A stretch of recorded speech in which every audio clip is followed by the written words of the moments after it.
All right, so picture this. You've just landed in, I don't know, let's say Prague. Okay. You're completely jet lagged. You haven't eaten in like hours. And all you want is some yogurt. Mm-hmm. But standing between you and that yogurt is this just like a massive wall of yogurt. Yeah. Like brands you've never even heard of in your life. Right. All in Cyrillic. Oh, yeah. You have no idea what to do. Absolutely. And, I've definitely been there, and it feels like a very universal experience. Oh, yeah, absolutely. Like this kind of supermarket standoff. Yeah. Of like, what do I do? Yeah, definitely. So today, we're going to try to arm you with the tools that you need to win that standoff. That's right. We are diving into this beginner's guide to English in the supermarket. Sounds great. So that no matter where you are in the world, as long as you can find a supermarket that speaks English, you can get the sustenance that you need.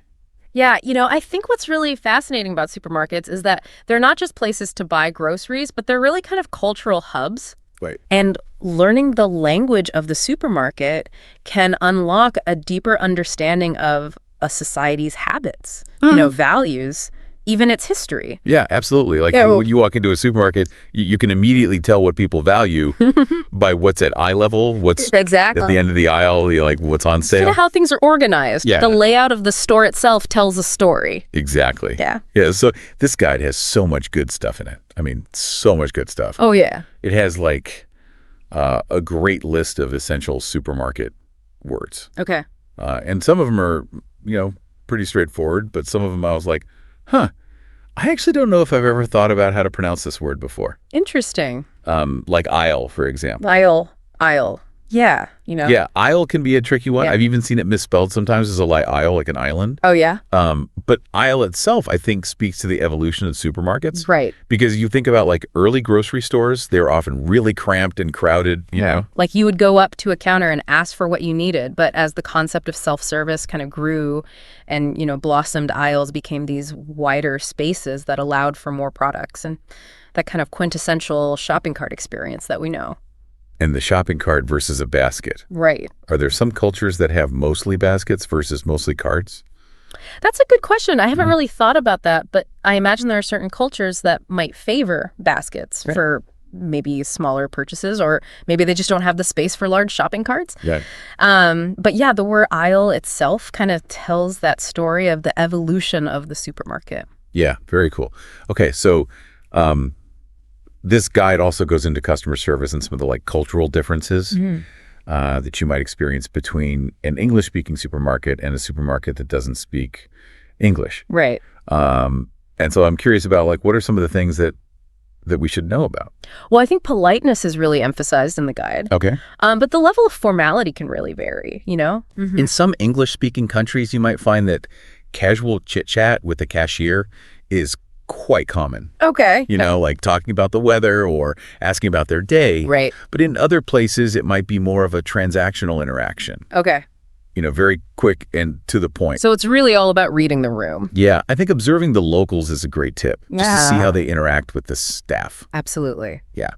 All right, so let's move on to the fun stuff. Okay. This is what I was excited about, which are the essential supermarket phrases. Right. Because we can learn all the words we want, but if we don't know how to actually put them together into coherent phrases, Exactly. then we're not going to get very far. It's all about communication, right? Right. Being able to express your needs and ask for assistance. Yeah. So what are some of the phrases that stand out to you? Well, some of the ones that I think are really useful are things like, excuse me, where can I find the Dijon mustard?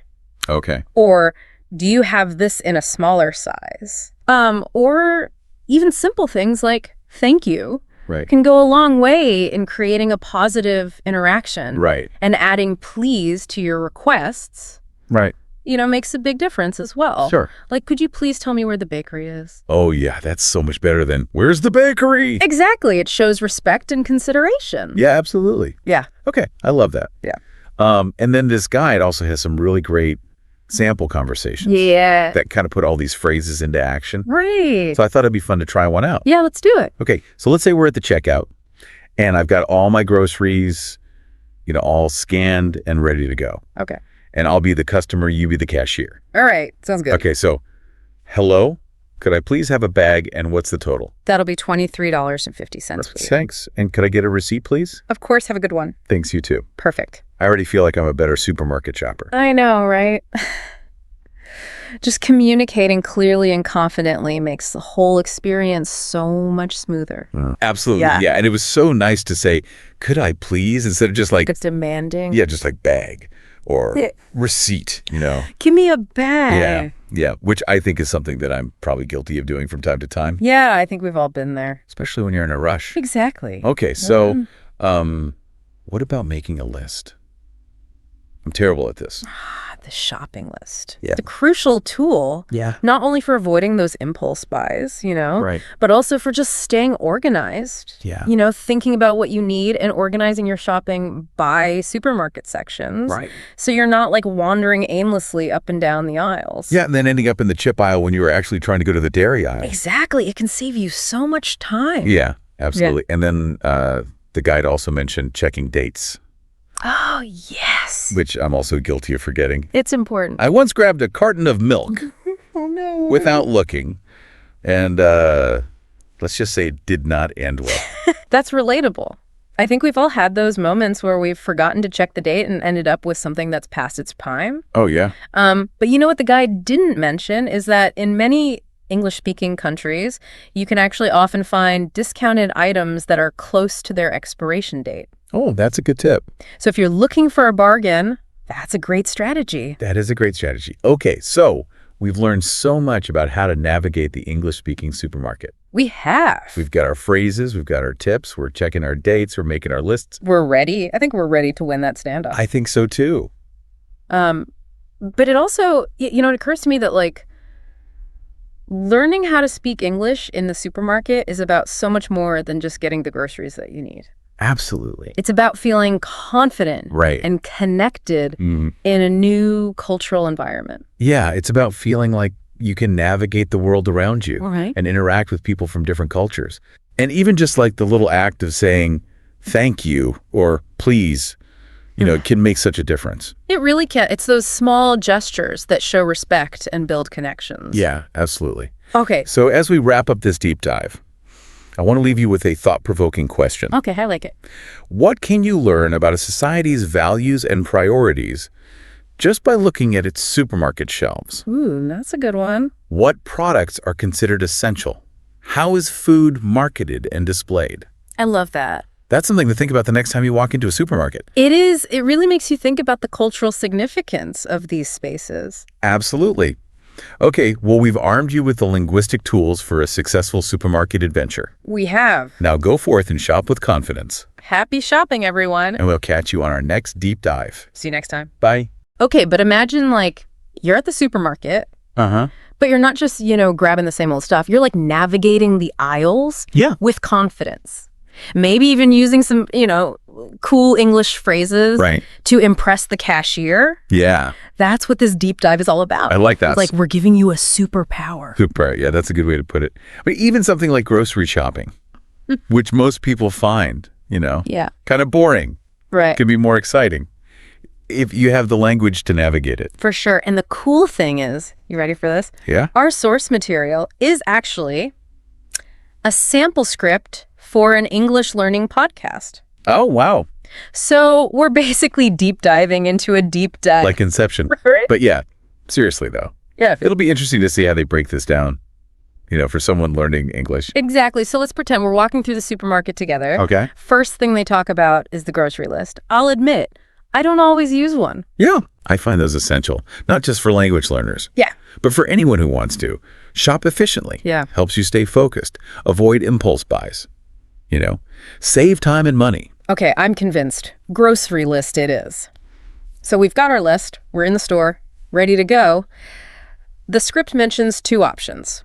For shoppers who are in a hurry, self-checkout and the express lane. Yeah. I mean, choosing the right checkout can be key, Oh, for sure. especially if you're in a rush. Or, Self-checkout is great if you just have a few items, yeah, but for bigger shopping trips, the express lane can be a lifesaver. definitely. Now, speaking of strategic shopping, the script highlights the importance of knowing where to find things. Specifically, they talk about the organic section. Right. Which I guess might not be a familiar term for everyone. Yeah, I mean, organic food it's really popular now. So Yeah. most supermarkets have these dedicated sections, Right. usually with produce, dairy, packaged goods Yeah. that meet certain, Organic standards. But it's important to remember that organic can mean different things in different countries. Oh, that's interesting. So yeah, it's worth checking the label carefully. Good point. And while we're checking labels, Yeah. I'll also mention the expiration date, which, I know that sounds basic, Yeah. but you'd be surprised how many people don't even look at it. It's so important, though, not just for food safety, Yeah. but for, reducing waste. Right. Being mindful of expiration dates can actually save you money. Oh, really? Yeah. For example, if you know you're not going to use something before it expires, Yeah. buy a smaller quantity. Okay. Or choose frozen or canned alternatives. That's smart. Okay, now for the fun stuff. Yes. Deals. The script talks about clearance sales and those amazing Bebo offers. Oh, yeah. Buy one, get one free. You can't beat those. Right. But I've always wondered, is BeGo like a uniquely American thing? It's definitely a big part of American shopping culture. But you do see Yeah. similar promotions in other countries. Yeah. They might not use the term boo-go, but the concept is pretty universal. Interesting. And if we're talking about saving money, we have to mention loyalty cards. Yeah. Is this common? Yeah. Loyalty programs are becoming more and more popular all over the world. Okay. Supermarkets use them too. Yeah. Reward their regular customers, Mm-hmm. track shopping habits, Right. and encourage you to Yeah. come back and shop again. Makes sense. So let's say we've made it through the store, navigated the organics section, snagged some awesome deals, and we're feeling pretty good about our English skills so far. But now we actually need to talk to someone. Right. The script introduces a bunch of phrases for asking for help, which Yeah. can be a little intimidating, especially for language learners. For sure. But the phrases they give are very simple and polite and effective. Yes. Excuse me, do you have any non-dairy milk? I mean, that's the phrase I use all the time. That's a Yeah. great example Yeah. of how you can use language to express, Right. Yeah. specific dietary need, Right. which is becoming more important these days. Definitely. And they also have phrases for asking about sales and discounts. Like, do you know if this product is on sale? Yeah. Or are there any discounts on bulk purchases? Those are great because they're polite, Yeah, but you're still finding out about potential savings. for sure. Okay, so we found our items, maybe asked for some help, and now our basket is full. Ready for checkout. What kind of phrases do we need for this final stage? Well, they cover a lot of essential checkout phrases. Okay. Starting with the basics. Yeah. Like, can I pay with my credit card? Mm-hmm. Or do you accept digital payments? Which is important because, there are so many different payment options these days. Yeah. It's good to be prepared. It's not just about the payment methods, though. They also have phrases for specific situations. Okay. Like requesting cash back. Or if you think there's been like a pricing error. Right, like I think I was charged incorrectly. Can you check the price? I'll admit, sometimes I hesitate to say something if I think there's a mistake. But it is important to speak up. Yeah, it is. Yeah. And having, Yeah. a clear phrase like that Yeah, makes it so much easier. for sure. It's about being polite, but also confident. Right. And, Yeah. even if there isn't a mistake, just asking them to double check can give you peace of mind. Yeah, that's true. Okay, so payment is sorted. But before we leave, the script throws in a curveball. It encourages us to make small talk Oh, yeah. with the cashier. I Interesting. never thought of that as like a language learning opportunity. It can be, though. Yeah. Those little interactions, they're a great way to practice conversational English Okay. in a low-pressure environment, I suggest. Simple things like commenting on how busy the store is or asking for recommendations. So like, it's really busy today. Is it always like this? Or Yeah. do you have any recommendations for a good wine? Exactly. Wait, are we allowed to ask cashiers for recommendations? Well, it depends. Yeah. You have to read the situation. If they seem friendly and approachable, then yeah, a casual question like that can be nice. Right. But if you're not sure, you can always frame it as more of a request for their expertise. Okay. Like, I'm looking for a good wine for a special occasion. Do you have any favorites? That's good. Okay, I'm convinced. Small talk, check, I have to say, I'm really impressed by how much thought they put into these phrases. Me too. It's very well structured. Yeah. And speaking of structure, the script actually includes some sample conversations Oh, cool. to show how these phrases might sound in real-life situations. I like that. You want to take a look? Yeah, let's eavesdrop on some supermarket dialogues. Yeah. The first one starts with a customer looking for gluten-free pasta. Okay. Finding specific dietary items can be tricky. Yeah, especially in a big supermarket. Yeah. But this conversation shows how a simple question can help you find exactly what you need. Right.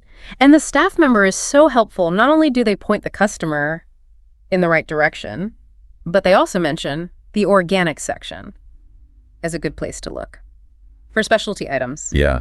That's why it's so important to have knowledgeable and helpful staff. Yeah, They can make the shopping experience so much smoother, for sure. especially for people with specific dietary needs. Absolutely. And then the customer takes the opportunity to also ask about dairy-free cheese.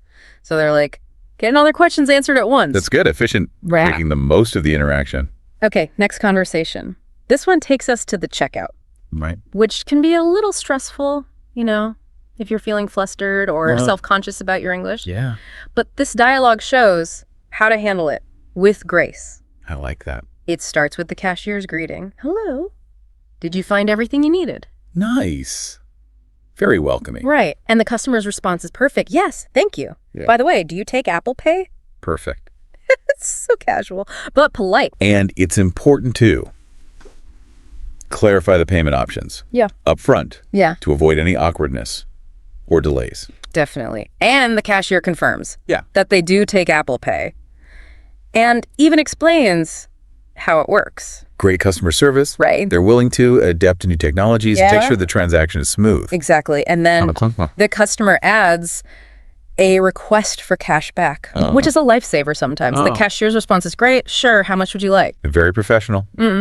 Okay. Last conversation. This one is all about asking about a sale, Okay. which can be tricky if you're not sure about the details in this case. The customer has seen a sale on cereal and they want to know if the discount is applied automatically, Smart. right? Because there's nothing worse than getting to the checkout and realizing the sale wasn't what you thought. So Exactly. the staff member explains that it's a buy one, get one free deal, but only if you buy 2 boxes. Okay. So it's important to read the fine print. And the customer, being a savvy shopper, asks if there are any coupons. Good. Never hurts to ask. Yep. And the staff member suggests signing up for the loyalty program Oh, nice. to get weekly coupons. That's a win-win. Right. The supermarket gets a loyal customer, and the customer gets coupons. Exactly. So we've covered a lot here. You have. Essential vocabulary, practical phrases, and even some real-life supermarket dialogues. I'm feeling pretty confident about my next shopping trip. Me too. What about you? Yeah, definitely. But, it's not just about the phrases. Right. The script also emphasizes the importance of smart shopping strategies, Okay. which go beyond just knowing the right words. It's funny. We often just go to the supermarket on autopilot, just grab what we need and get out. Yeah. But this deep dive has really made me think about all the different ways we can use English, even in a place like the supermarket. It's true. Learning can happen anywhere. Right. And they start with something we've talked about before, but it's important, so I'm going to repeat it. Always check the expiration date. Yes. I know it sounds obvious, but I've definitely been guilty of just throwing things in my cart without even looking. It happens. We all do it. Yeah. But taking a moment to check can save you from a lot of food waste. And disappointment. Exactly. Okay, next tip. This one is for me. All right. Compare prices. Yes. I am so bad at this. I just grab the first thing I see. I know. But you can save so much money if you take the time to compare different brands and sizes. You're telling me I need to break that habit. Okay. But for those times, when I am in a hurry, the script reminds us that self-checkout exists. Oh, yes. If you notice, those machines have gotten so much faster. They really have. It's amazing. Technology is always improving. Right. And self-checkout systems have definitely benefited. For sure. Now, here's a tip I hadn't really thought about before. Yep. Don't be afraid. To ask store employees Mm-hmm. for recommendations. Oh, that's a good one. Right. I mean, they work there. They know the products. Exactly. They can give you valuable insights. Especially if you're looking for something new. Yeah. Okay, last but not least, a reminder to bring those reusable bags. Yes. We all know it's important. For the environment. Right. And some stores Okay. even offer discounts if you use reusable bags. So you save money and help the planet. Exactly. Plus, it could be a conversation starter. Oh, how so? The cashier might comment on your bag, Oh, that's true. and that gives you a chance to practice your English. You're so right. I love that. Wow. This whole deep dive has been eye-opening. It has. I thought I was a supermarket pro, but I've learned so much. Me too. Both about English and about being a smarter shopper. Absolutely. But the learning doesn't have to stop here. What do you mean? Well, the script, it challenges listeners to actually put this knowledge into practice. Oh, I like a good challenge. So do I. They encourage listeners to pick one new phrase from this episode and try it out. On their next shopping trip, it could be anything. Asking for help, making small talk with the cashier, whatever you want. The important thing is to step outside your comfort zone. Right, and they even suggest that listeners reflect on the experience. Interesting. So, did using that new phrase boost your confidence? Did it spark a conversation? Did it make the whole shopping experience more enjoyable? I love that. Oh. It's those little moments that make learning feel real. Absolutely. And who knows, maybe trying one new phrase will inspire them to learn even more. Exactly. So there you have it. You've got your grocery list, your reusable bags, and now a whole bunch of phrases to make your next shopping trip a breeze. You're all set. But more importantly, you've got this new awareness of how language can empower you in everyday situations. That's the key. So go out there, be a savvy shopper, and don't be afraid to strike up a conversation. Happy shopping, everyone. Welcome back, Deep Divers. Ready to unlock the secrets of the supermarket. We're going deep on this one, exploring the language, the tactics, all the hidden stuff that shapes our shopping experience. We've got some fascinating sources lined up, and I gotta say, I learned a ton just prepping for this deep dive. Oh, yeah. Anything surprise you? Well, I've always known about impulse buying, like who hasn't fallen for that candy bar at checkout? Classic. But I didn't realize there's a whole psychological term, loss aversion, that explains why it works. It's like we're so afraid of missing out on that sugar rush that we just grab it without thinking. Fascinating, right? Supermarkets are playing chess while we're playing checkers. Totally. And then there's all the lingo like shelf life, which, duh, I know what it means, but That thinking about it strategically, right? exactly. It's not just about avoiding expired milk. It's about planning your meals so you use up those perishables before they go bad. Less waste, more deliciousness. Now you're speaking my language. And of course, the age-old battle, generic versus brand name. I used to be a brand loyalist, but then I discovered the power of unit cost comparison. Oh, yeah. That's a game changer. It's not about the sticker price. It's about breaking it down to the price per ounce or pound. Sometimes those generic options are way more bang for your buck. And it ties into so many other factors like loyalty rewards programs and even sustainable packaging. Some shoppers prioritize brands that align with their values, even if it costs a bit more. It's like every decision has these layers of complexity. I remember when I first started online grocery shopping. Oh, tell me about it. I went overboard with all the filters, organic, locally sourced, ended up with a cart full of fancy stuff I couldn't afford. Ouch. Expensive lesson learned. But it made me realize how much these terms influence our choices, even subconsciously. Absolutely. And that's why our sources emphasize the importance of asking detailed questions. Like, instead of just grabbing any old coffee, you could ask, do you carry any fair trade coffee beans? Or, is this organic produce locally sourced?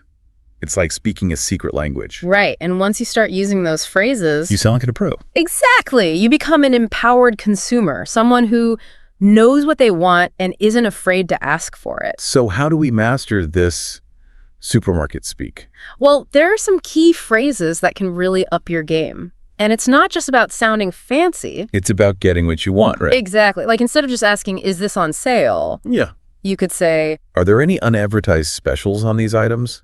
Ooh, sneaky. see, you're actively seeking out those hidden gems. You're not just a passive shopper anymore. You're a detective. I like it. So what about when you're at checkout and the price is wrong? It's always so awkward. Oh, yeah, that's a classic supermarket scenario. But don't worry, our sources have got you covered. Give me the magic words. Instead of fumbling through an explanation, you can confidently say, excuse me, I notice a price discrepancy. The shelf tag listed this item as price, but it rang up as price. Bam! Perfect. You're stating the issue clearly, assertively, but respectfully.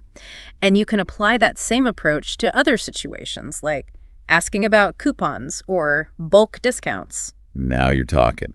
Okay, I have to ask, who actually makes small talk at the supermarket?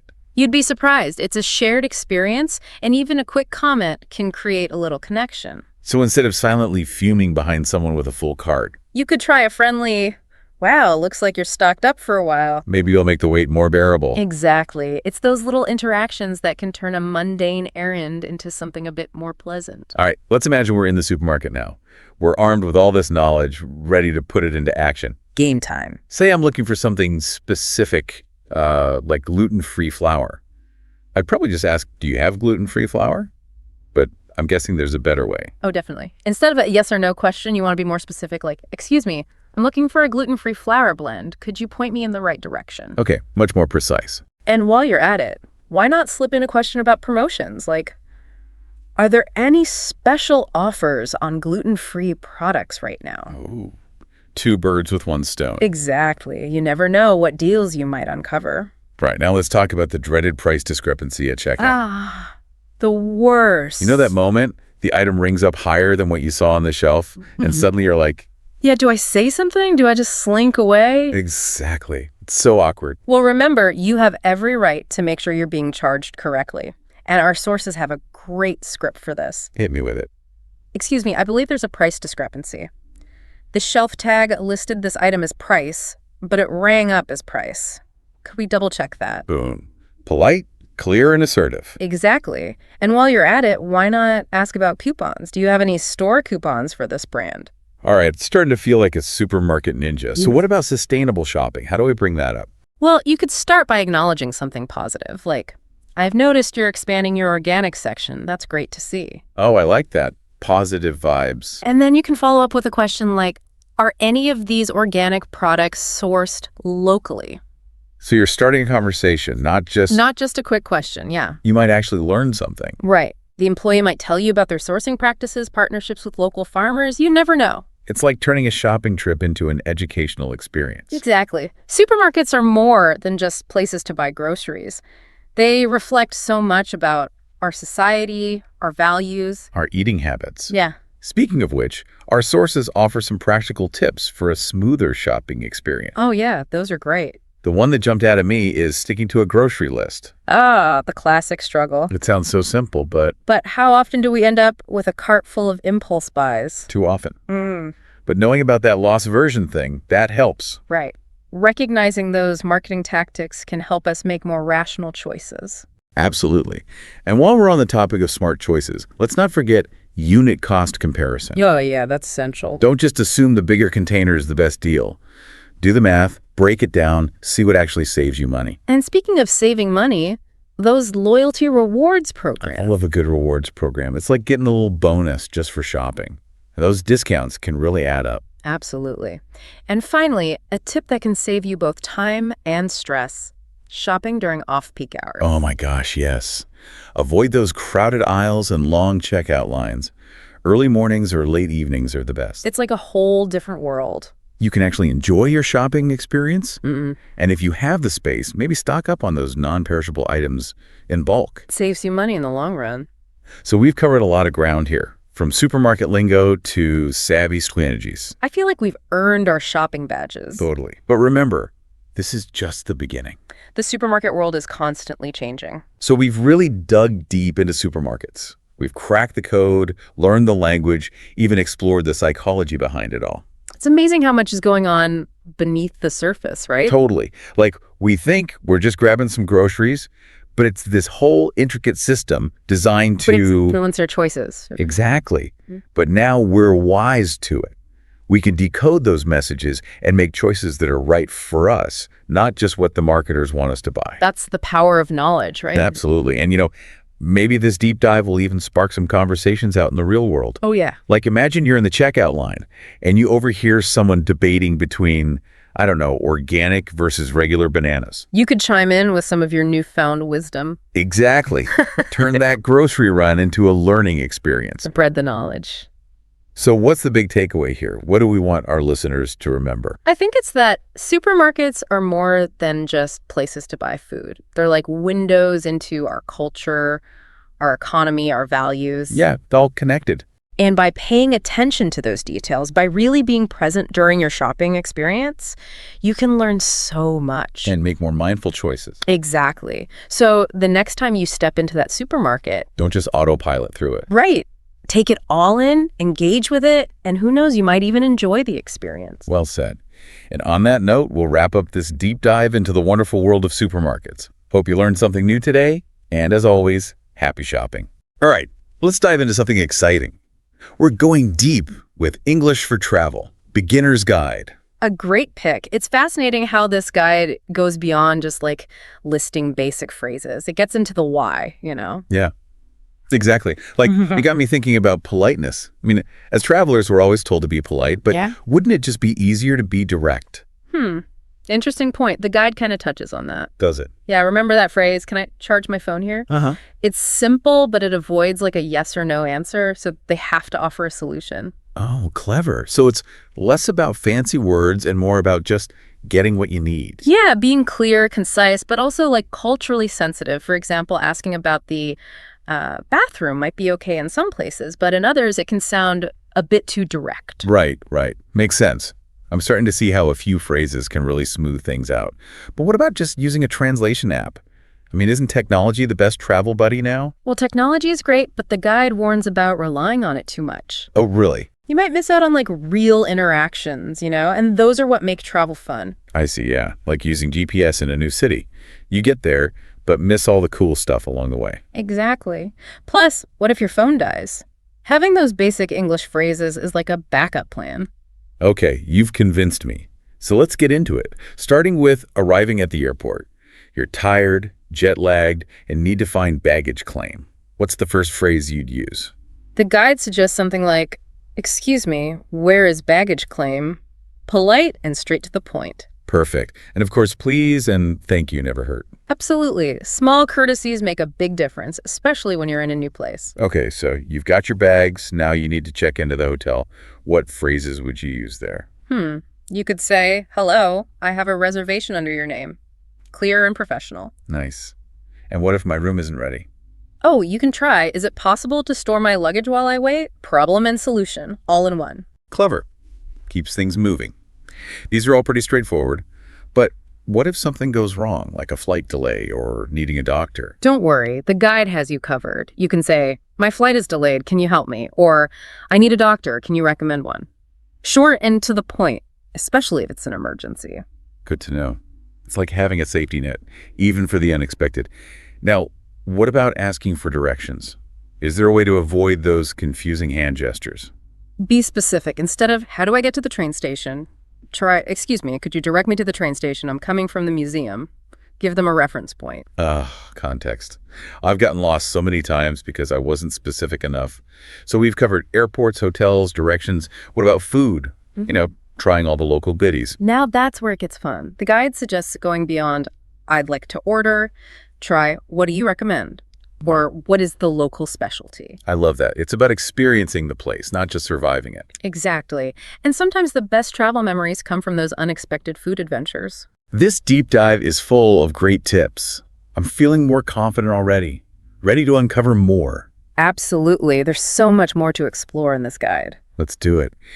Talking about these phrases makes me realize there's so much more to communication than just words. Right. Nonverbal cues are huge. Like a simple smile can do wonders even if you don't speak the language. Oh, absolutely. I remember getting totally lost in Rome once. Oh, no. Barely any Italian, just lots of hand gestures. Scary at first, but I learned how powerful nonverbal communication can be. People were so kind. That's a great story. It reminds me of that tip in the guide about eye contact and a friendly tone. So important. Those little things show respect and willingness to connect. Yeah, they really make a difference. But the guide also mentions cultural differences, right? Yeah. What's polite in one place could be offensive in another. Definitely. The guide has some examples, like in some cultures, pointing with your index finger is rude. Oh, what interesting. You might use an open hand or nod your head instead. Small things, but they show you're making an effort. It's like a secret code for understanding the culture better. Speaking of codes, the guide also talks about deciphering local signs. Yeah, signs can be tricky, especially for transportation, restrooms, those kinds of things. I once spent ages looking for a restroom in a train station because I didn't recognize the symbol. So frustrating. The guide really helps with that. It gives you those practical solutions to avoid those frustrating moments. For sure. But beyond just surviving, the guide encourages going further with language. Right, like expanding your vocabulary. So not just the basics, but becoming more fluent. Exactly. Start with words related to your interests. Imagine discussing Renaissance art with a museum guide or impressing a food vendor with your spice knowledge. That's what I call immersive travel, taking Yeah. it to a whole new level. It is. But let's be real, sometimes you just want to relax and not worry about all that. Definitely. And that's fine. The guide says it's about finding a balance. Push yourself, but also enjoy the experience. Even learning a few fun phrases in the local language can be great. I love that. Just a little something to show respect and connect with the locals.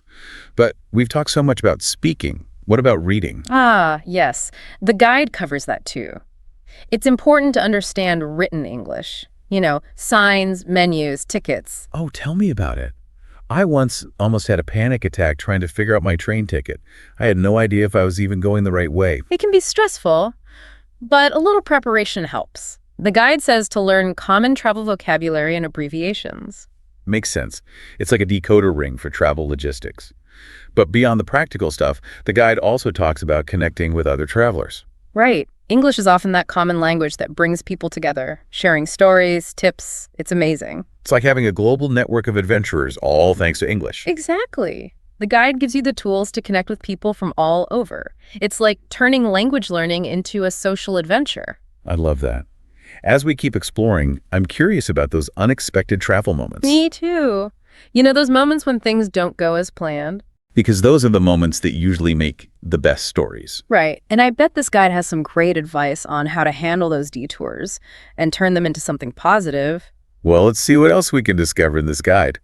It's interesting, it's not just about the phrases themselves, but like a whole mindset shift. Yeah, the guide really encourages being adaptable. Things happen, right? Flights get delayed, you miss a bus, those kinds of things. That's when the real travel adventures start. Exactly. And that's where clear communication is so important. Instead of panicking when your plans fall apart, you can just say, is there another tour tomorrow? You take control of the situation. It's empowering, for sure. Totally. And the guide also reminds us that even mistakes can be good. Mistakes? Like how? Well, like if you mispronounce something or mess up a phrase, it can lead to funny moments, connections with people, stories you'll tell forever. I once ordered spicy snails instead of spring rolls in Thailand because of my pronunciation. Spicy snails. Oh no. The waiter's face was priceless. It became a joke with my friend. That's hilarious. And it shows what the guide says about having a sense of humor, right? Yeah, it's not about being perfect, it's about connecting with people, even if it's through a funny language mistake. So true.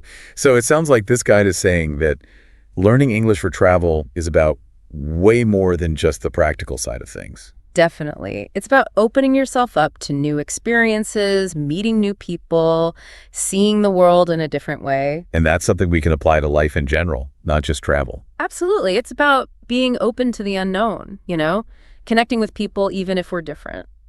So as we wrap up this deep dive, what's the one thing you want our listeners to remember?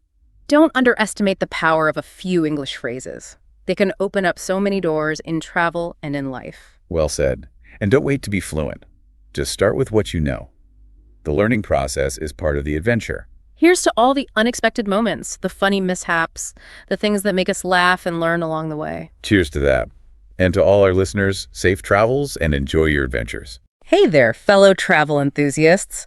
Ready to take your travel English up a notch? Beyond the basics, right? Exactly. We're diving deep into an episode of an English learning podcast all about travel today. It's called English for Travel, and it's got tons of vocab and phrases. Oh, and even some sample conversations. But, who has time to memorize everything? Right. So we're pulling out the must-know stuff, the golden nuggets for smooth travels. And tips for navigating, those linguistic bumps in the road when you're on the go. Perfect. So this podcast starts off with a vocab list, which is great. Yeah, good foundation. But instead of going through all of it, let's hit those tricky words, even for, non-beginners. Yeah, like layover, for example. Most travelers know that one. Oh, yeah, for sure.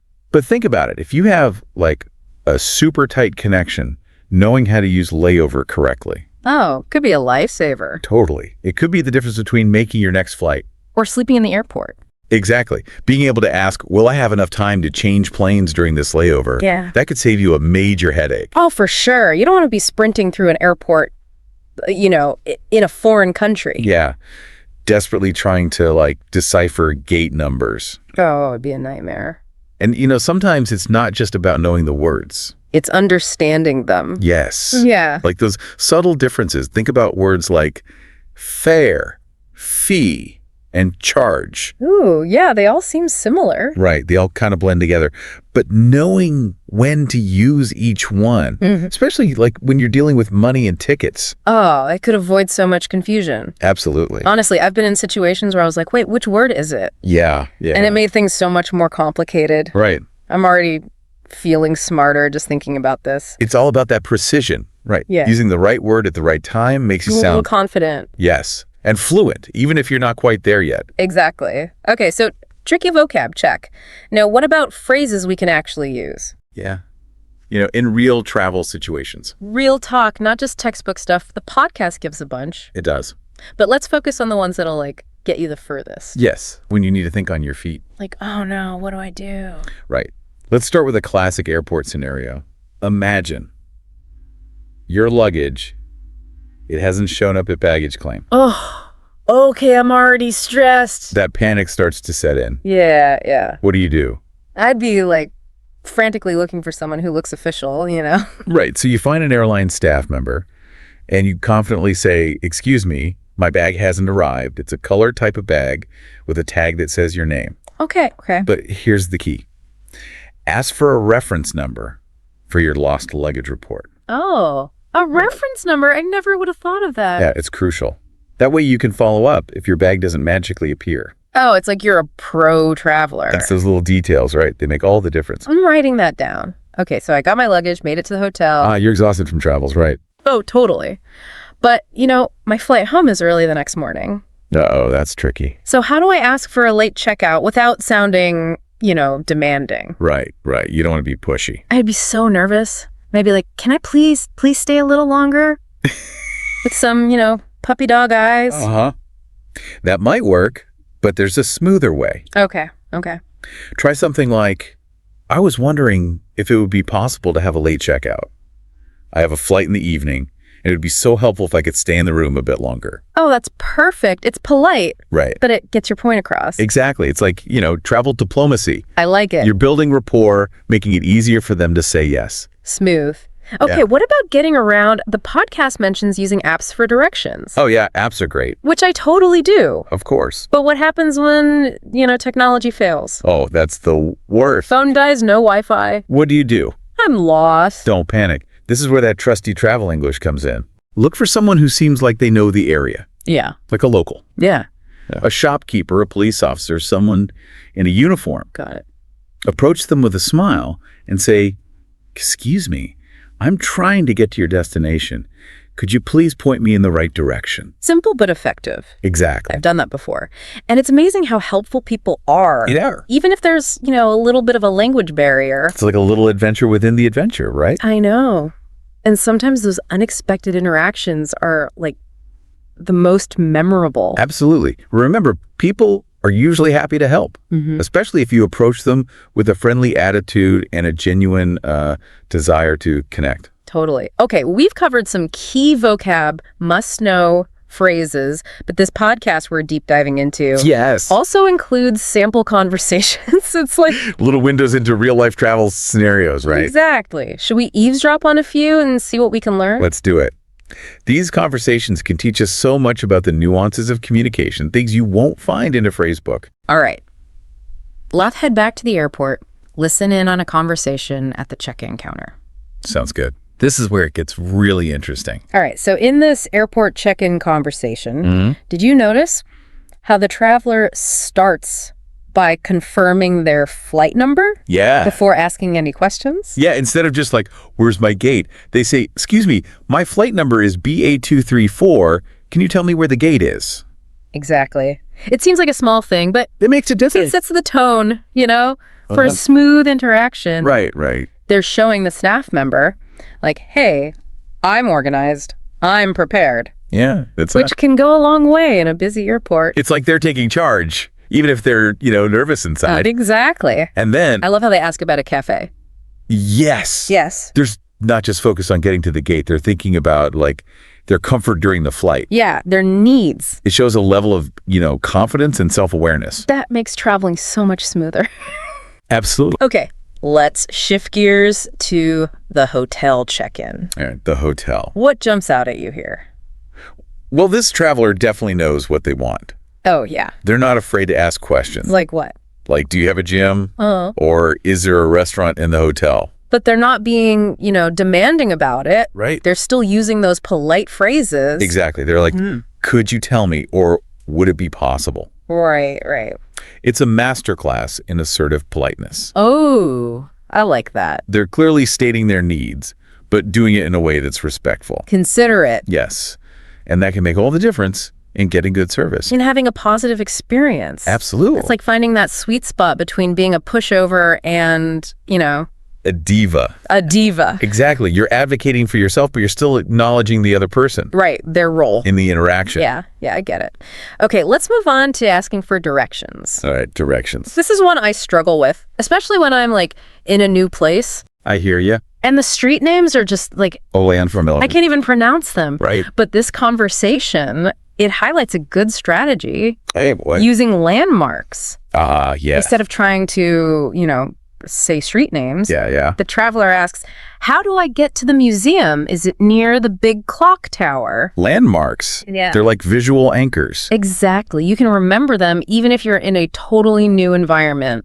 It's much more effective. Especially when there's like a language barrier. For sure. Plus, it shows you're like paying attention to your surroundings, which is always good when you're traveling. Absolutely. It could even lead to some, fun interactions with locals. Right. Who might point out other interesting things along the way. Okay, so we've analyzed these conversations. We've gotten some great tips. We have. But the podcast also has like this section with general advice for improving your travel English. Yeah. What are your thoughts? Well, they're all solid suggestions, like using those polite phrases we talked about. Yeah. But I think we can take it up a notch. Ooh, expert level tips.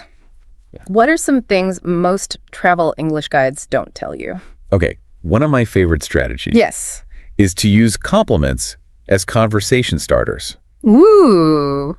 It's such a genuine way to connect with people, break the ice. Yeah. Imagine you're at a local market. Okay. And you see a beautiful piece of pottery. Okay, I see it. You could say, wow, that's stunning. Did you make it yourself? Ooh, I love that. It shows you're interested. Right. In their culture, their craft, and who doesn't love a compliment? Exactly. And even the conversation doesn't go much further. You've still made that connection. You've shared that moment of appreciation. I'm totally trying that on my next trip. Okay, what else? The podcast also mentions checking local customs. Etiquette, Why is that so important? I feel like most people know the basics, like not being loud in temples. Yeah, or wearing revealing clothes in certain places. Yes, those are important. But sometimes it's the less obvious things that can trip you up. Oh, like what? Did you know that in some cultures it's considered rude to point with your index finger? Oh, wow. No, I'm a chronic pointer. Really? What do you do instead? Use your whole hand.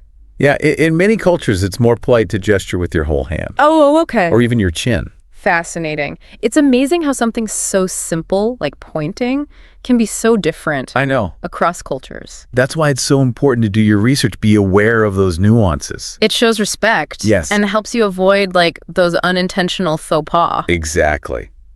So we've covered a lot of ground today. I know. Vocab, phrases, conversations, cultural tips. Like a travel English boot camp. I feel like I'm ready to go on a trip right now. I know, right? But as we wrap up this deep dive, what's that key message you want to leave with our listeners? The one thing they should take to heart? I think the biggest thing is travel English, it's not just about memorizing I agree. words and phrases. It's about connection. Yes. Using language to connect with the world. Embracing those moments of cultural exchange. Even if they're, a little awkward sometimes. Yeah. Or challenging. Stepping outside your comfort zone. And realizing that even just a few words can open up so many experiences. It's true. Sometimes those most meaningful travel moments. Tell me about it. They come from those unexpected conversations where you kind of stumble through a phrase. Yeah. But you somehow managed to connect? I know, with someone from a completely different culture. It's like they become little stories They do. that you carry with you. Long after the trip is over. Exactly.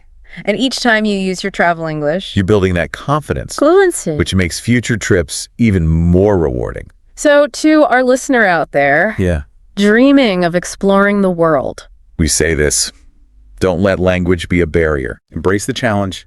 Have fun with it. remember that even those small steps toward fluency, Can lead to big adventures. absolutely. And there are so many resources out there. Oh, yeah. Language exchange apps, Online courses, travel blogs. even podcasts like this one. Find what works for you. And keep practicing. You'll be surprised how quickly you progress. Especially when you're, like, motivated by the excitement of travel. Exactly. So What are you waiting for? grab your passport Pack your bags and get ready to experience the world. in a whole new way. Happy travels. All right, so it sounds like you really want to get good at travel English. Yeah, and not just like the basic stuff. Right, like enough to blend in almost. Exactly. And I think the stuff you sent over is perfect for that. Oh, good. Yeah, there's like idioms and real conversations and even tips about culture. I even saw a couple things I had never heard before. Really? Yeah, like off the grid to talk about somewhere really remote. Yeah, well, that's the key. I know, it just makes you think of like truly getting away. It paints a picture. Choosing the right words so you can sound natural. Exactly. But do you think it's kind of risky to use those tougher phrases if you're not like 100% sure? What if you like mess up an idiom and people think you sound weird? That's a good point. But actually, that's something these materials talk about. Like using those phrases in the right situation. Oh, okay. Like red-eye flight. Oh, right. You wouldn't use that to talk about a quick flight in the afternoon. That one's just for those overnight flights that get you in all tired. Right. Yeah. Okay, so it's all about knowing when to use what. Yeah. So I saw cultural immersion in here a bunch. Is that just a fancy way to say being a tourist? Well, not exactly. Think of it like this. It's kind of a range. Like on one side, you've got the typical tourist thing, taking pictures, going to the big attractions, Right. maybe buying a little souvenir or whatever. But cultural immersion is more than that. Okay. It's about actually getting involved in the local customs, trying to get what the people are about, even if it's just for a little bit. So basically, it's about having a real experience, not just surface level. Yeah. But how do you actually do that? I mean, besides like moving to a new country for a year, haha. Well, actually, there are some great examples in here.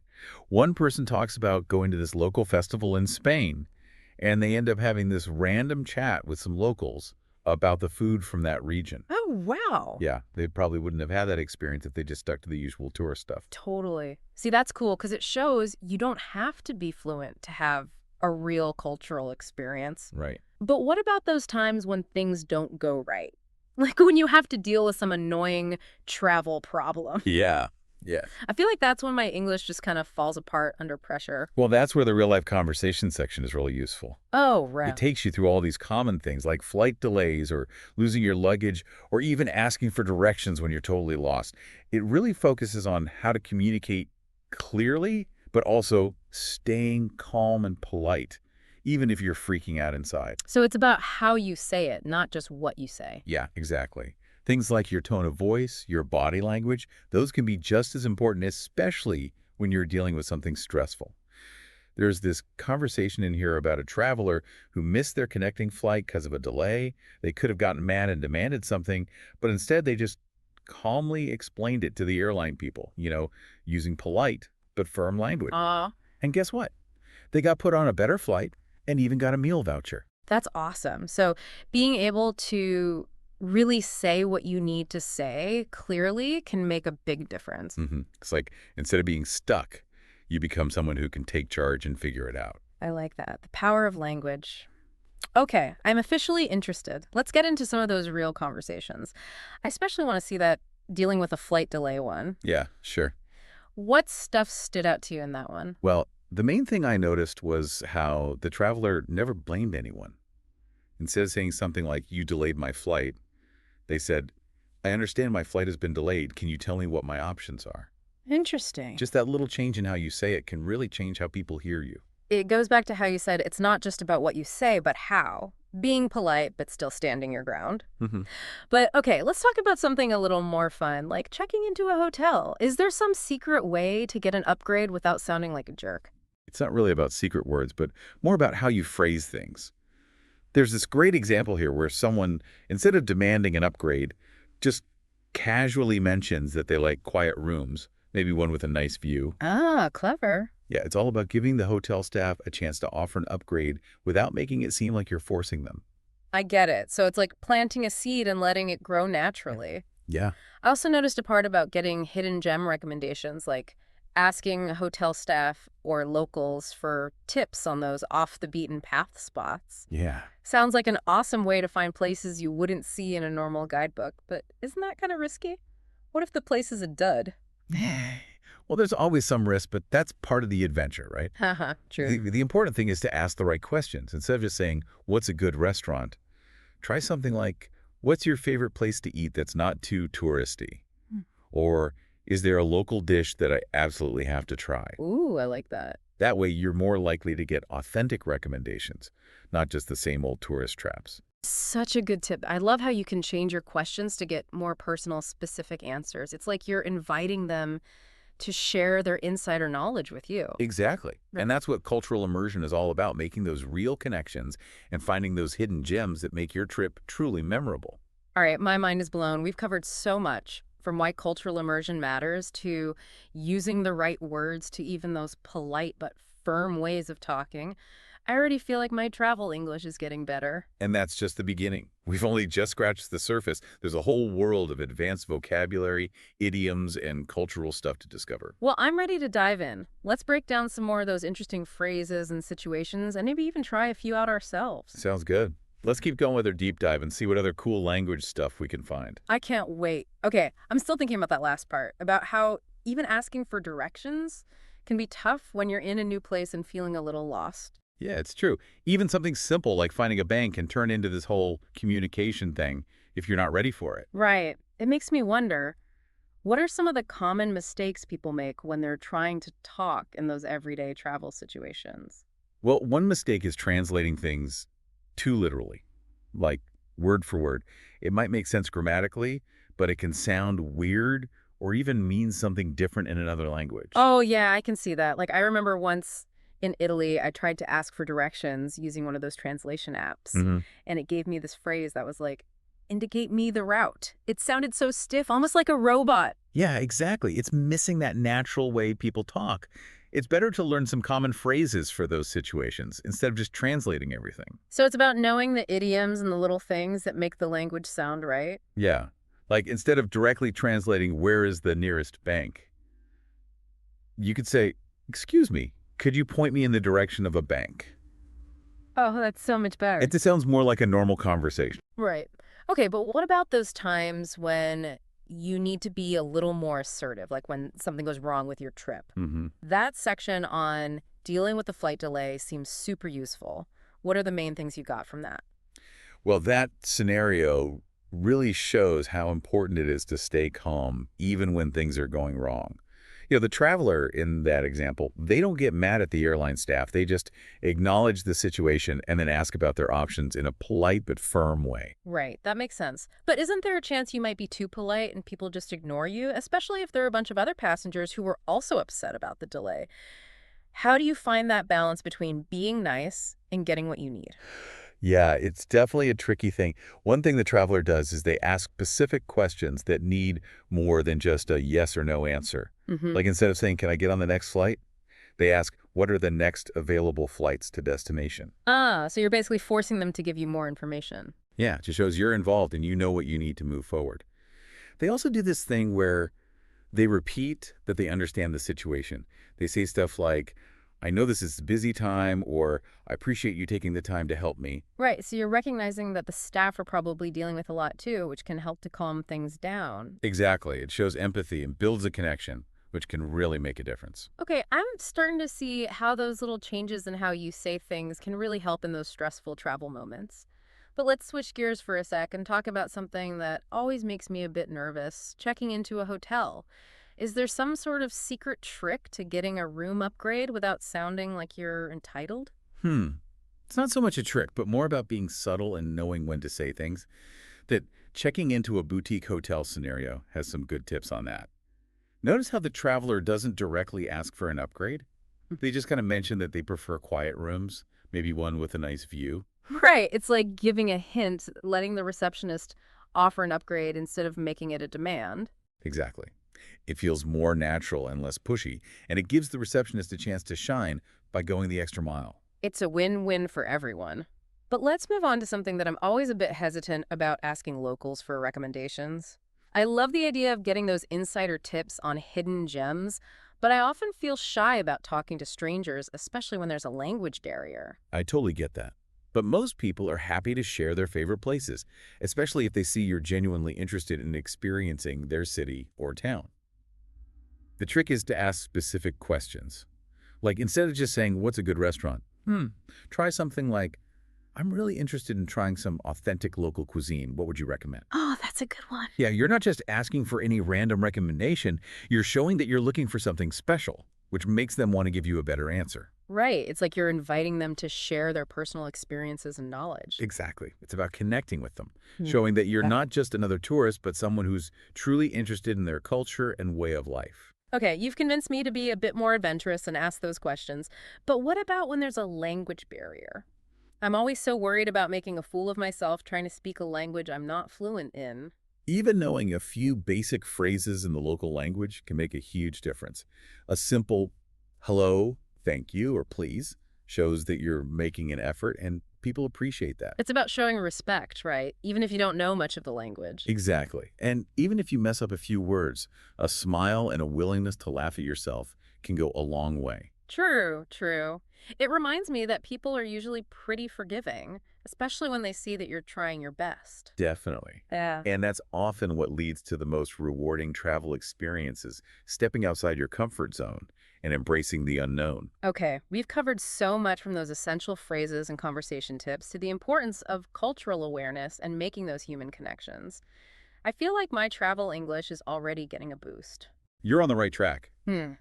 But we're not finished yet. There's still more to discover when it comes to using language to make your travels better. Well, I'm ready for more. Let's dig deeper into those advanced techniques and see what other cool language stuff we can find. Let's do it. Okay, I feel like we've really uncovered some hidden gems here. Yeah, I think so too. It's not just about knowing words, it's about understanding the culture and using language in smart ways. It's like you said before, being adaptable. Exactly. But before we wrap things up, I wanted to touch on something we talked about before, about using technology to make traveling easier. Yeah, what about it? Well, in those pro travel tips, they mentioned downloading offline maps and translation apps. It seems pretty basic, but I bet a lot of people forget about that. You'd be surprised. People think they'll always have internet, but that's not always true, especially if you're going off the beaten path. I've definitely been there. Getting lost in a new city without a map or a way to understand the signs is not fun. Offline maps, check. But what about those translation apps? How good are they these days? I've used them before, but I always feel a little weird relying on technology too much, especially for talking to people. Translation apps have gotten way better lately. They're not perfect, and you shouldn't use them instead of actually learning the language, but they can be super helpful, especially for simple things or figuring out signs and menus. So they're good to have as a backup, but don't expect them to do everything for you. Right. And you got to remember that things like humor and sarcasm don't always translate well, so be careful with those kinds of conversations. That's a good point. It's like a reminder that technology can only do so much. It's still about those real human connections that make traveling special. Exactly. Technology can add to the experience, but it shouldn't replace the joy of talking to people from other cultures. Well said. So, as we finish this deep dive into travel English, what's the one thing you want people to take away from it all? I think the most important thing is to just be curious and willing to try new things. Don't be afraid to make mistakes. And remember, even knowing a little bit of the local language can make a big difference. So it's about embracing the journey, the good and the bad. Absolutely. It's about opening yourself up to new experiences, different points of view, and new ways to connect with the world. I feel like this has been such a great reminder of that. Me too. We've learned about the power of language, the importance of understanding different cultures, and how to handle those tricky travel moments. Yeah, and how language can help you connect with people from all over, making your travels even richer. So, as you head off on your next adventure, keep in mind all the stuff we've talked about today. Don't be afraid to step outside your comfort zone. explore new places, and let language be your guide. Safe travels, and I hope your adventures are full of meaningful connections and amazing experiences. Until next time, happy travels. Ever feel like you're just one or two phrases away from sounding like really fluent in English? Yeah. Well, we're diving into a podcast script today. It's called Fluent Conversations, and they say they found 15 of those magic words. Huh, interesting. Yeah, so it's not about like sounding super smart, right? Right. It's about that natural flow you hear like native speakers Years using like I can explain something perfectly, but it'll still sound like I'm reading it from a textbook. Oh, for sure. So to show us how it's done, this script has a conversation between these two friends, Emma and Jake, Okay. to show these words in action. Okay, I like that. And then it breaks down each word. Gotcha. Ready to eavesdrop. Let's do it. Okay, so Emma starts by saying, I ran into Sarah yesterday at the mall. Okay. Now Jake, he jokes that he pictures her like literally crashing into Sarah, Uh, which I thought was hilarious. yeah. But it's funny because run into is one of those phrases that doesn't translate literally, like it means to meet by chance. Yeah, yeah. But think about it, doesn't it sound way more natural than just saying, I met Sarah? Oh, exactly. Yeah, it's casual, right? Yeah. Off the cuff. But I think there's like even more to it than just being casual. Ooh, okay. So choosing ran into instead of met, it kind of shows like a cultural preference. Okay. So in English, we often like to use more indirect language, Huh. especially when we're talking about something that like we weren't expecting, like running into someone. I never thought about it like that. Yeah, So it's not just what you say, it's how you say it. exactly. There's so much packed into these like simple words. For sure. Okay, next phrase. Emma asks Jake, could you give me a hand with these boxes? Okay. Of course, Jake knows she just needs help, right? Right. Not a literal hand. Uh-huh. It's another example of this like indirect language thing. Yeah, I was going to say definitely. So give me a hand. It makes it sound nicer, right? Yeah. It's more like we're working together, not me demanding something. Exactly. Exactly. It assumes that like we're already on good terms. Right, right, right. Interesting. So even when we're asking for help, English speakers, we like to beat around the bush a little bit. Well, it's not really like avoiding the question. It's more about, Okay. being polite Okay. and not sounding too direct or demanding. Makes sense. Okay, so then Emma says, we need to wrap up this meeting soon. Okay. So wrap up, I feel like this is one of those words that you can use all the time Oh, yeah. in Absolutely. so many situations. It works for meetings, projects, Yeah, even just conversations. exactly. And what I think is so cool about this is it paints a picture in your mind, right? Right. It's like you're really tying everything up together.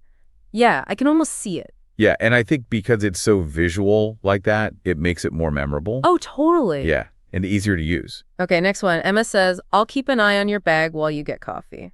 Okay? So it's more than just watching it, right? Okay. There's like responsibility there. Yeah. Like saying, I got you covered. Yeah, and I think that's why it's so effective. It's Oh. like there's that deeper meaning, Yeah. It's not just the words, but it shows the trust between Emma and Jake. Okay, up next, Emma says, hang on, I need to grab my jacket before we go. Okay. It's so simple, right? Yeah. But like so important for every day. Oh, yeah. I use it all the time. Who hasn't yelled that running out the door? Yeah. But like it's friendly, right? Yeah. It's not like an order. It's just like, hey, wait a sec. It's just a quick little, hold on. Yeah. And it also, like, it implies it'll be quick, Yeah. You're not asking for a lot. Okay, now this next one, I feel this one in my soul. Okay? Emma says, I messed up my presentation, but my teacher was really understanding. Oh, yeah? Mess up. It's interesting, right? Yeah. Because it's like, it doesn't sound as bad as like fail. Fail sounds so final. Totally. This is more like you tripped up, but you can recover. Yeah. And it also shows that she's, like, taking ownership, Yeah. But without beating herself up too much about it. Which is good life advice in general, I think. Right. Okay, now Emma asks Jake, can you drop me off at the bus station? Mm-hmm.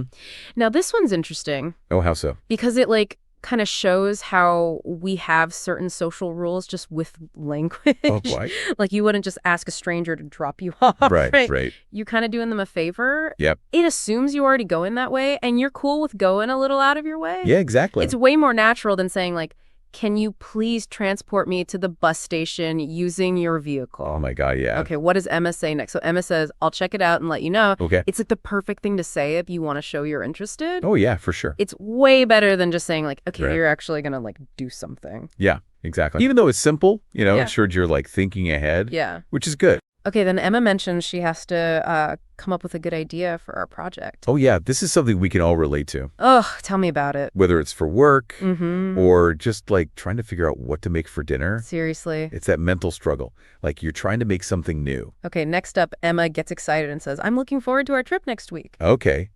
This one is just like pure excitement, right? Yeah, exactly. Anyway. And it's cool how she brings Jake into it, Yeah. by saying our trip. Yeah. It makes them like closer because they're both excited. Okay, but then reality hits. Emma says, I need to figure out how to fix this problem. Yeah.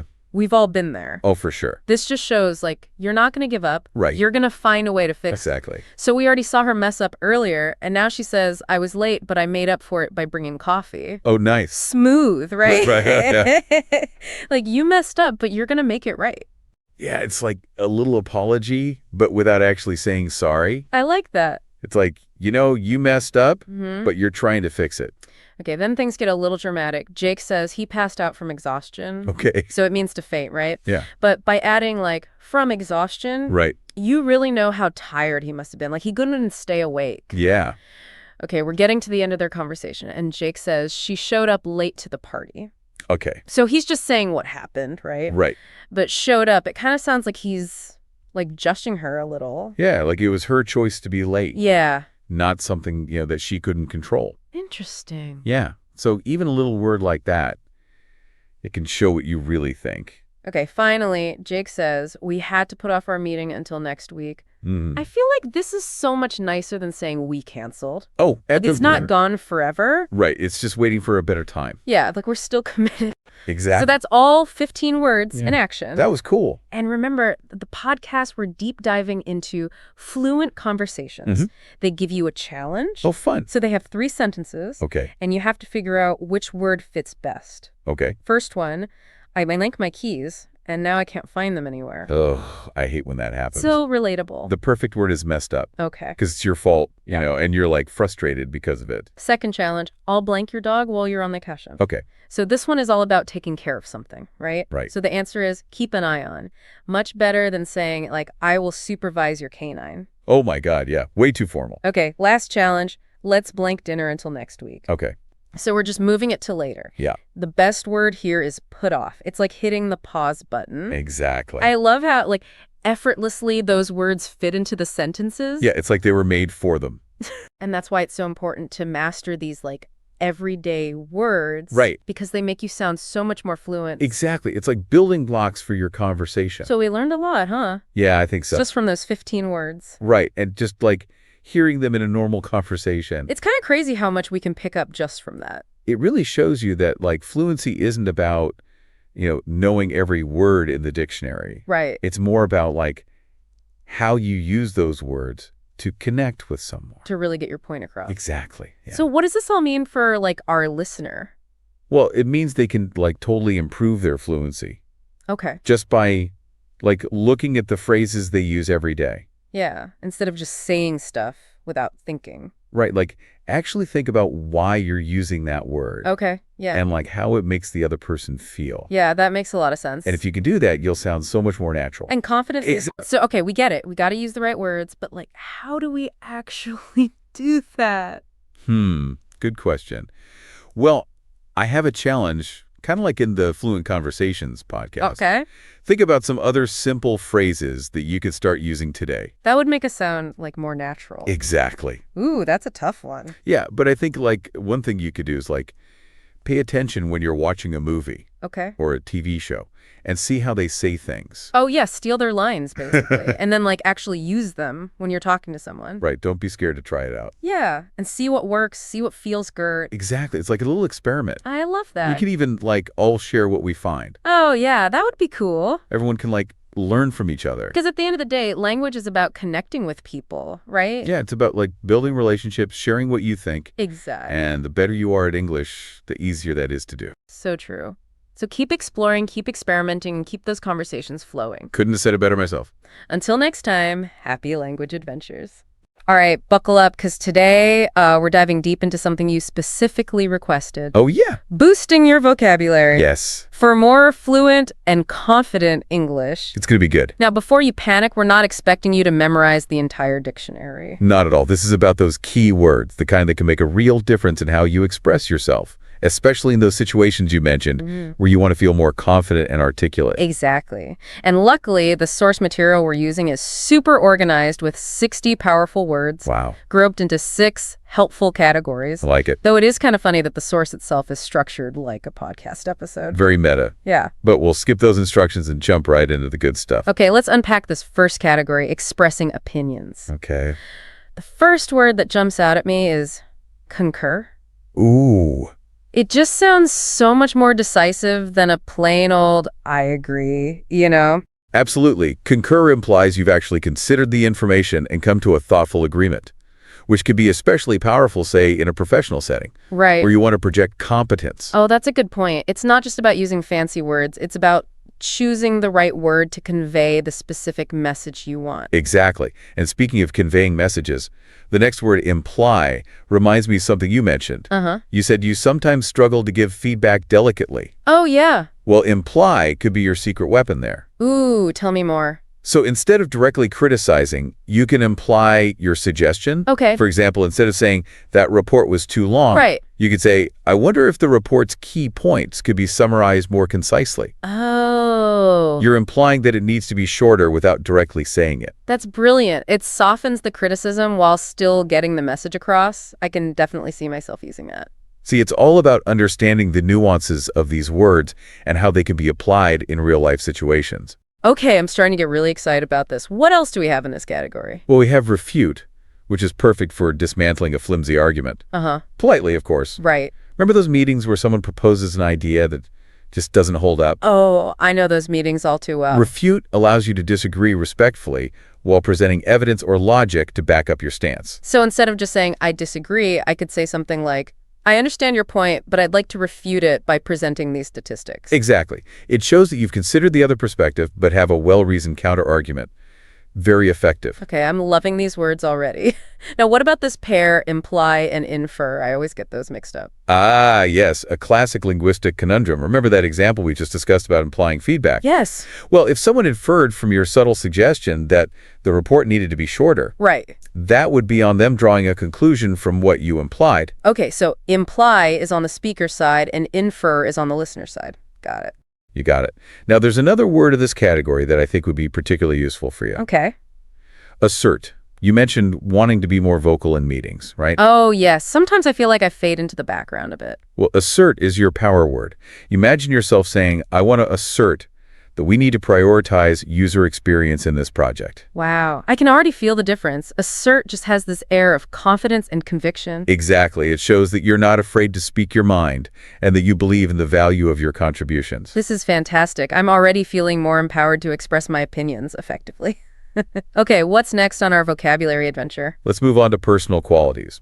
This category is all about the words that describe who we are at our core. Ooh, this sounds intriguing and a little bit introspective, perhaps. Absolutely. For example, we have meticulous, Okay. which describes someone who pays incredible attention to detail. Right. Now, thinking back to your work, Mm-hmm. I know you take pride in delivering high-quality results.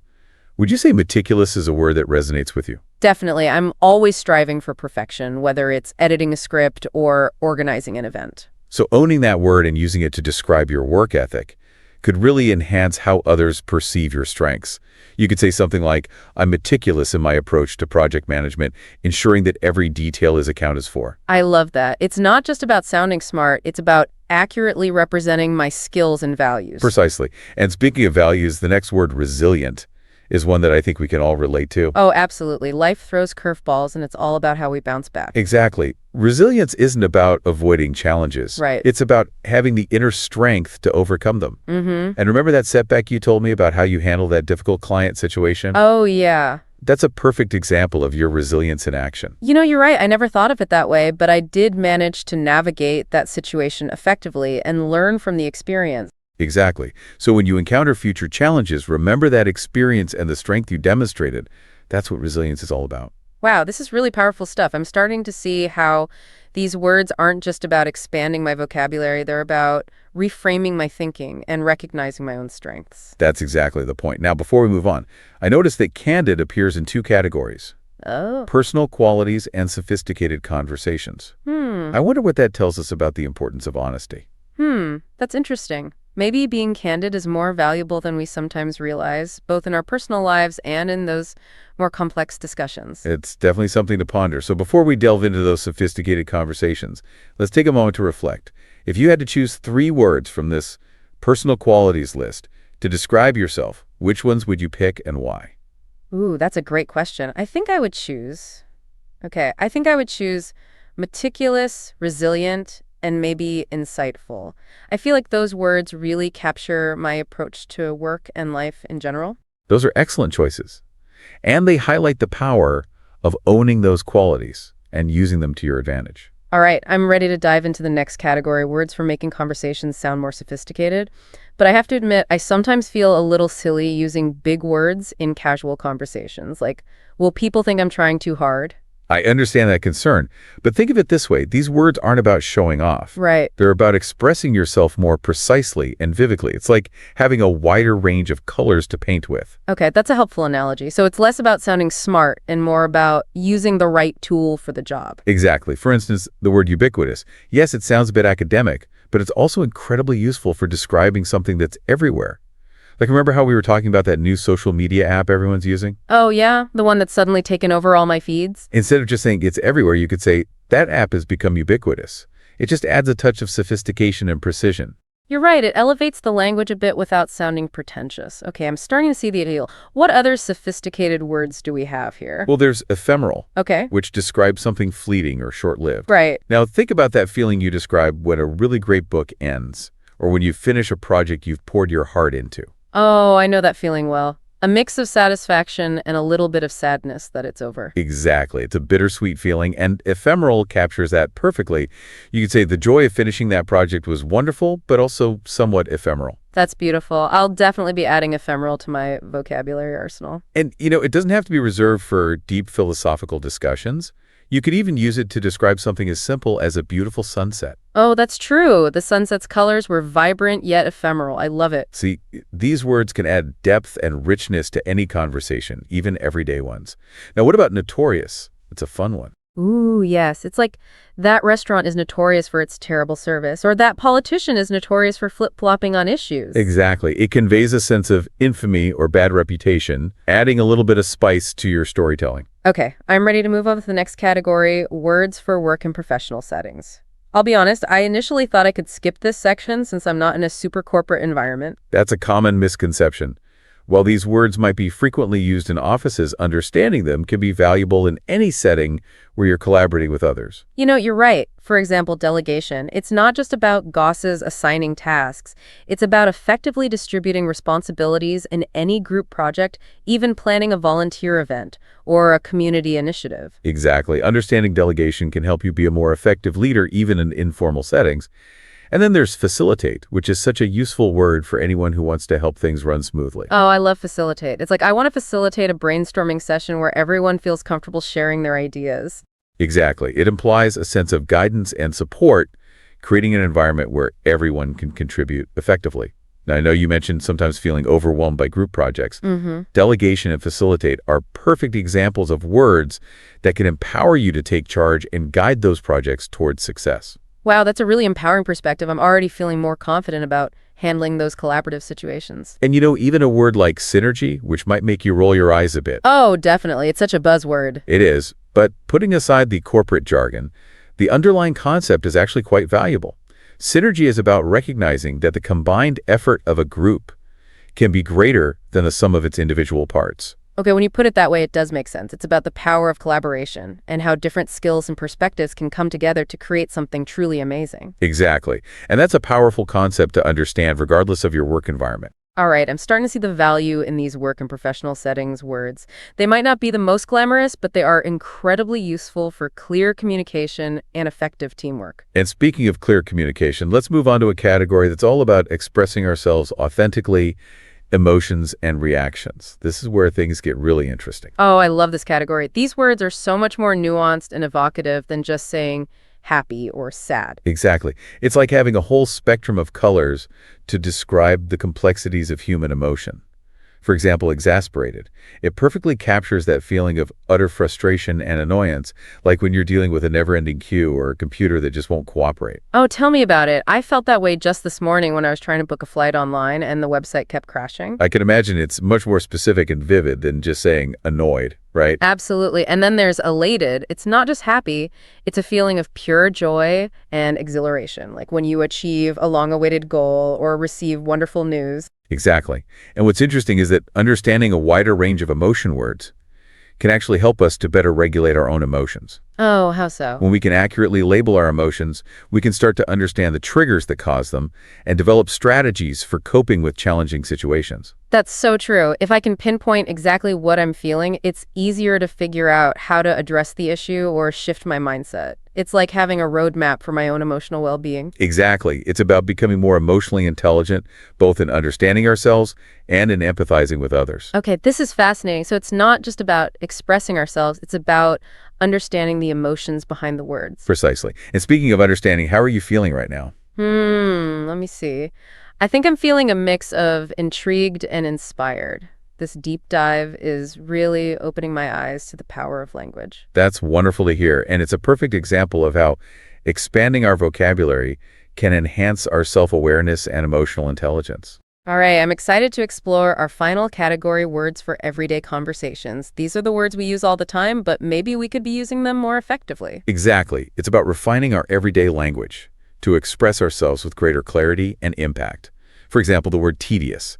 We all have those tasks or activities that we find boring and repetitive. Oh, absolutely. Filing paperwork, cleaning the bathroom, waiting on hold. The list goes on. Exactly. But instead of just saying, ugh, this is so boring, you could say, this paperwork is incredibly tedious. It just adds a touch of eloquence to your complaint. Huh, I love that. It's like elevating the art of complaining. Precisely. And then we have substantial, Okay. which is a word you can use to describe something significant or meaningful. Right. It could be a substantial meal, a substantial accomplishment, or even a substantial improvement in your communication skills. Ooh, I like that. It adds a sense of weight and importance. Exactly.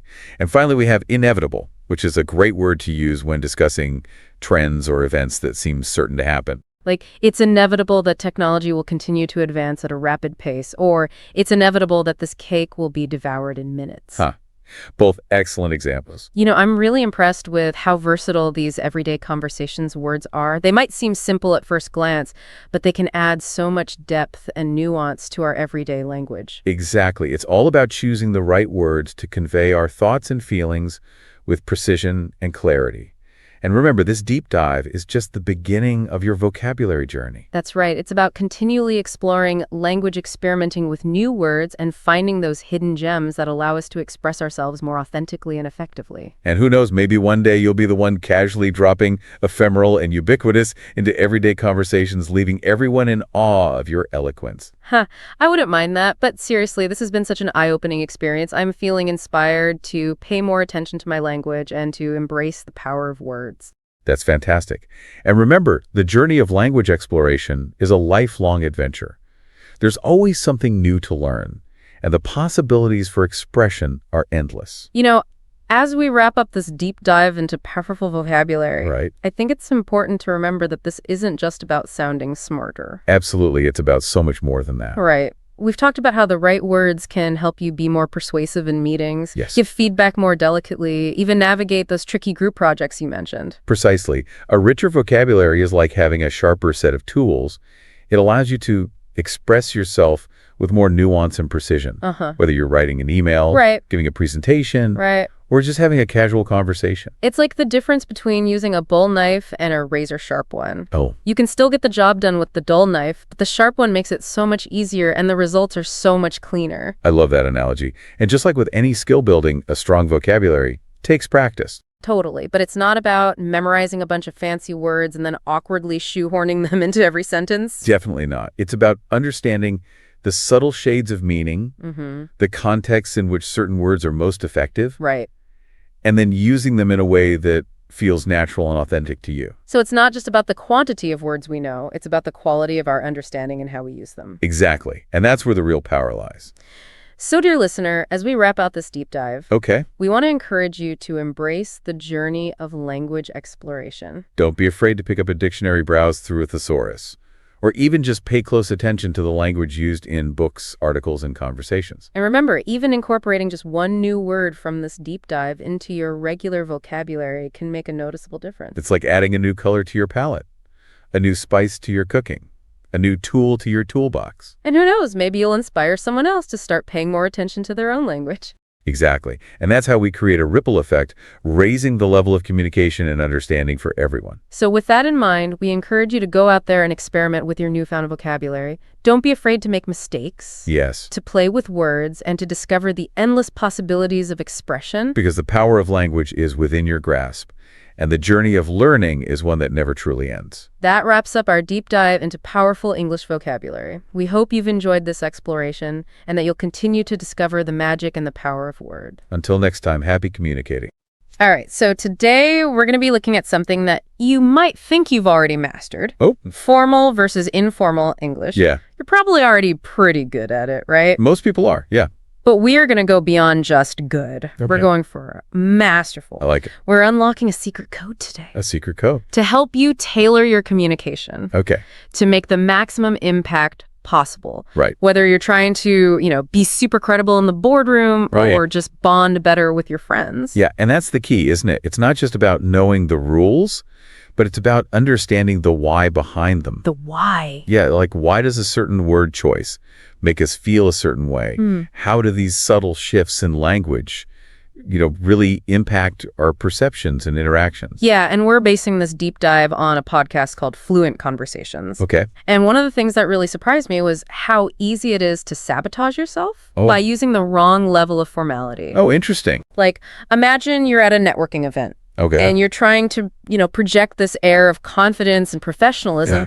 But instead of saying something like, "Excuse me, would you mind if I joined your conversation?" Whoa. You blurt out, "Yo, can I hang with you guys?" Oof, yeah, that's Yeah. cringeworthy. Right. Yeah, it really highlights how these small choices we make can have a big impact on how we're perceived. Totally. It's not just about grammar.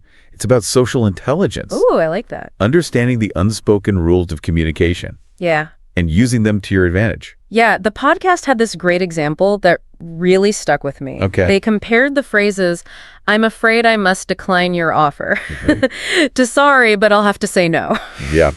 And it just made me realize that even when the message is the same, the feeling is totally different. Absolutely. The first one feels very stiff and distant, almost like you're putting up a wall. Right. The second one is much warmer, more human, Yeah. even though it's still saying no. Yeah. It shows you can be direct, but you don't have to be harsh. So how do we break down this code of formality? Well, Fluent Conversations identify 3 key elements. okay. And the first one is vocabulary. Vocabulary, I think about it this way. Every word carries a certain weight, a certain formality level. Okay. For instance, require versus need, inquire versus ask. Yeah. Even something simple like assist versus help. Oh, interesting. These little swaps can instantly elevate your language or make it more approachable. Okay, so it's not just about using fancy words. Right. It's about understanding which words fit the situation. Exactly. It's about matching your vocabulary to the context and to the person that you're speaking with. And it goes beyond individual words. Okay. Sentence structure plays a big role as well. Sentence structure. Yeah, the formal language tends towards longer, more complex sentences, Okay. often using the passive voice. Like the report was submitted by the deadline. Yes. Instead of I sent in the report on time. That's a great example. The first one feels detached and objective, right? Yeah. More appropriate maybe for formal reports or academic writing. Yeah. Informal language, though, it embraces contractions and phrasal verbs. It has a more relaxed conversational flow. Yeah. It's about creating that sense of connection, immediacy. And of course, we can't forget about punctuation and greetings. Oh, yeah. I mean, obviously, "Dear Mr. Johnson" versus "Hey, Alex" is a pretty clear distinction. Right. But what about the subtle stuff? That's where it gets interesting. Even something as simple as how you sign off an email. Oh. Sincerely versus best Yeah. can convey a lot about your relationship with the recipient Right. and the tone of the message. It's like the finishing touch that sets the seal on the whole communication. So how do we put all this knowledge into practice? Well, It's one thing to understand the theory, but Yeah. how do we actually use it in different situations? right. Well, that's where context comes in. Fluent Conversations did a good job at breaking it down, Okay. by looking at specific situations. Okay. Like emails or meetings or even casual chats. That's super helpful. So let's start with emails. I feel like those can be tricky Oh, yeah. because you want to sound professional, but not like stiff, you know? Where emails often straddle that line between formal and informal. Right. You're not writing a legal document. Yeah. But you're also not texting your best friend. Yeah. So the podcast really emphasized, polite greetings, Okay. maintaining a professional tone throughout, and avoiding slang or like overly casual abbreviations. So no, hey dude, what's up? It's my boss. Probably a good idea to avoid that, yeah. Okay, good rule of thumb. What about meetings and presentations? Yeah. Those feel like they're more on the formal end of the spectrum. They often are, yeah, especially in professional settings. Yeah. The podcast really highlighted the importance of using transitional words and phrases Okay. to guide the listener through your ideas. Okay. Things like, furthermore, in addition, on the other hand, Mm-hmm. these little words can make your presentation sound much more structured and polished. It's like you're building a case almost. Exactly. Leading them to your conclusion. Right. And, those polite phrases we talked about earlier, Yeah. like, could we possibly discuss, or I'd like to propose, Yeah. those become even more important in these kind of settings. Right. Shows respect for everybody's time and input. Okay, so we've covered emails and meetings. What about more casual interactions? Sure. Like friendly chats or texts. Yeah, that's where you can loosen up a bit, Okay. Contractions, phrasal verbs, even emojis are all fair game. Right. Depending on your relationship with the person. But how do you make sure that you're not crossing the line? Oh, yeah. Like, I once accidentally called my professor dude in an email. Oh, no. Oh, I wanted to die. We've all been there. Yeah. I think the key is just being really mindful of your audience and the overall context. Context. Yeah. It's like choosing the right outfit, right? Okay. You wouldn't wear a ball gown to a backyard barbecue.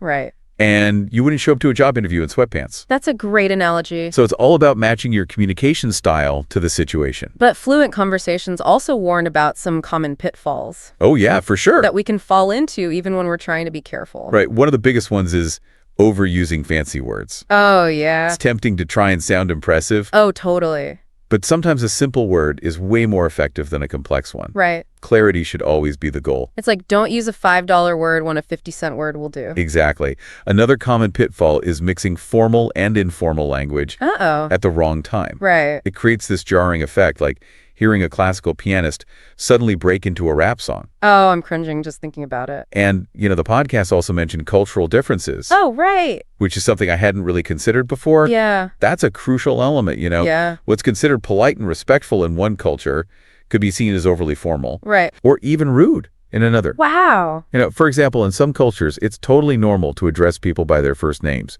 even in a professional setting. Yeah. But in other cultures, using titles and last names is essential even when you know the person well. So it's not just about knowing the rules of English. Right. It's about understanding the cultural context as well. It does. It adds a whole other layer of complexity, Totally. but it also makes communication so much more interesting. Right. It's about bridging those cultural gaps and finding ways to connect authentically. I like that perspective. So we've talked about the pitfalls. What are some strategies for avoiding them? Is it just practice? Practice. Absolutely. Practice is key. Okay. Fluent Conversations had some great suggestions like rereading emails before you send them, Okay. getting feedback from like a trusted colleague or friend, Yeah. and even role-playing different situations Okay. to get comfortable with both formal and informal styles. I remember they also suggested that role play exercise. Oh, yeah? Where you write a formal email and then an informal text message about the same topic. Yes. Have you tried that one yet? Oh, yeah. It was How'd it go? it was challenging, but it was really eye-opening. Interesting. I'd love to hear about it. Yeah, so I decided to use the scenario of asking for a deadline extension. Okay, classic. Yeah, right. So for the formal email to my professor, I channeled everything we talked about. Okay, let me guess. Polite greetings, clear explanation, respectful tone. Exactly. Yeah, it felt like I was stepping into a different persona. It's interesting how language can do that, right? Like we can embody different roles just by changing the way we speak. Yeah, and then writing the informal text to a friend about running late because of that same deadline. Uh-huh. It was like switching from a waltz to a hip-hop dance. I bet what stood out to you the most, writing in those two contrasting styles. It made me realize just how much we adjust our language without even thinking about it. you know? Yeah, it's subconscious. Right, but being conscious of those choices Right. gives you this whole new level of control. Yeah, that awareness is what makes a good communicator a great communicator. Yeah, Fluent Conversations also mentioned how formal versus informal language has evolved over time. Oh, that's a fascinating topic. Isn't it? Yeah, It's crazy how language is like this living, breathing thing, it is. constantly changing. Yeah, the Nutcast talked about how centuries ago, formal language was so much more elaborate and ornate. Right, makes you appreciate how simple things are now. Well, simpler, maybe, but also more nuanced, you know? That's true. Think about all the changes we've seen with technology and the internet and mass media. Right, They've all had such a profound impact on the way we communicate. yeah. Like the lines between formal and informal are constantly being blurred. Totally. Like emojis and internet slang and abbreviations have become a part of everyday language. It really makes you wonder what future historians will make of it all. I know. It's kind of wild to think about. Yeah, it shows how language is this reflection of our culture and values. What we see as acceptable now might have been unthinkable a few decades ago. So how do we make sure we're communicating effectively in this constantly evolving landscape? That's the question, isn't it? It feels like the rules are always changing. Right. I don't know if the rules are changing, but I think they're definitely expanding. Okay. Yeah. The key is to just stay curious and adaptable. Okay. You know, pay attention to how language is used in different situations. Yeah. Whether it's a news article or a social media post. Notice the nuances, the subtle shifts in tone and vocabulary. So it's like we're all lifelong students of language. We are. Always observing and learning. Exactly. And, you know, Fluid Conversations reminded us that it's not about being right or wrong. Right. It's about using language as a tool to connect with others. That's a good point. This whole deep dive has just been a great reminder that even something as familiar as language can still have hidden depths It can. and complexities. And by being more mindful of our choices, we can all become more effective communicators. We can build stronger relationships and just navigate the world with more confidence, you know? Couldn't have said it better myself. Well, I think that's a great place to wrap up. I think so too. So listeners, remember, language is power. It is. Wield it wisely and watch your world expand.